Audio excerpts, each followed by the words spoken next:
All right, President Obama making his case for 4 more years in the White House. Did you hear? It was a Super Bowl interview with NBC with Matt Lauer. He says the economy is turning around and he needs that time to complete the jobs. I deserve a second term, but we're not done. We've created 3.7 million jobs over the last 23 months. We've created the most jobs since 2005, the most manufacturing jobs since 1990. But we're not finished.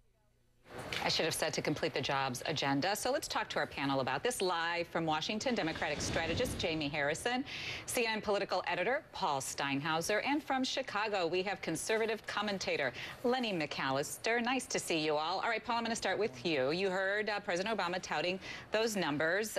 They were much better than expected. Romney not too happy. Let's listen and talk about it. Not so fast, Mr. President. This is the 36th straight month with unemployment above the red line your own administration drew. And if you take into account all the people who are struggling for work or have just stopped looking, the real unemployment rate is over 15%. So Romney was citing an economist there with those numbers who says with underemployed, it's 15.2% actually. President Obama's numbers are correct, Paul, because we were trying to do some fact checking this morning. However, it leaves out that government jobs are on the decline.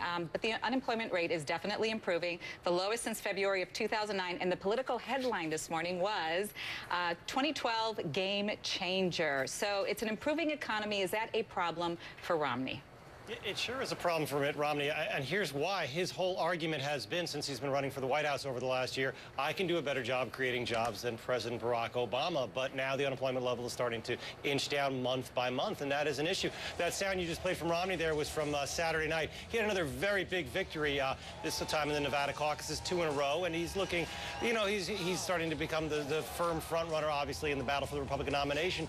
But he needs to, I guess, change his message a little bit, because if the economy continues to improve and if the job level, the unemployment level continues to come down, that is an issue for him as he takes on President Obama if he wins the nomination.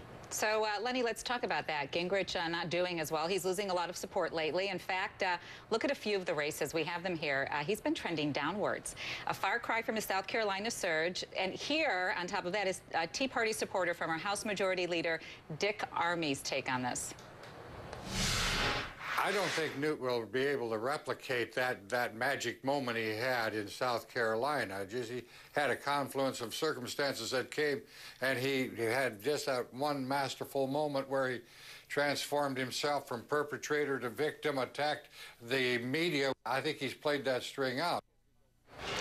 Lenny, can he get the magic back?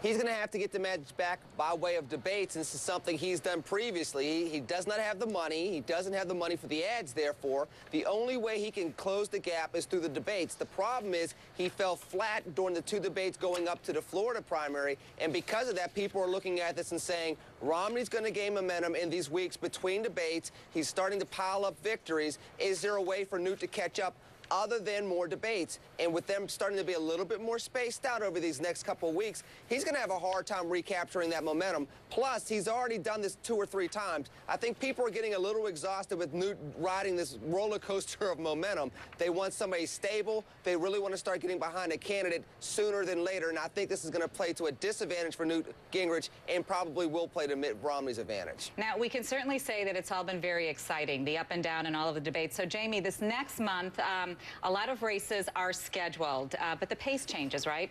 Previously, late last night decision in the Iowa caucuses, right? We were very excited about that.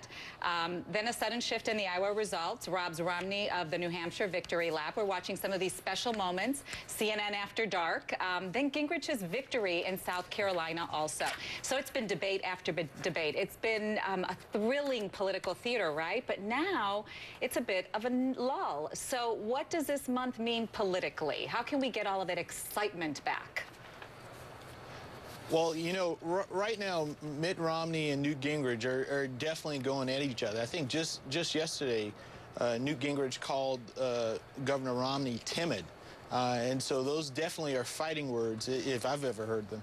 And so I expect the speaker to do a lot of things, probably a lot of atypical things in order to generate headline.